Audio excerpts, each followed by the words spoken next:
বোঝাই যাচ্ছে এখন চারিদিকে কুয়াশার একটা আস্তরণ রয়েছে, তারই মধ্যে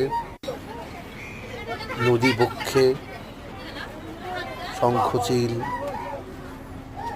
নিজের মতো খেলা করছে, নাকি তারা মাছ ধরছে।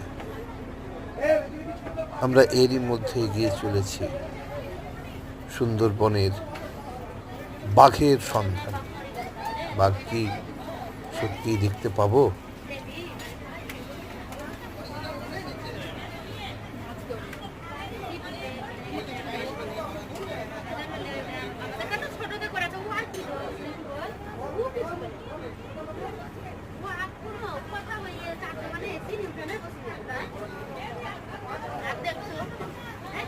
দেখলাম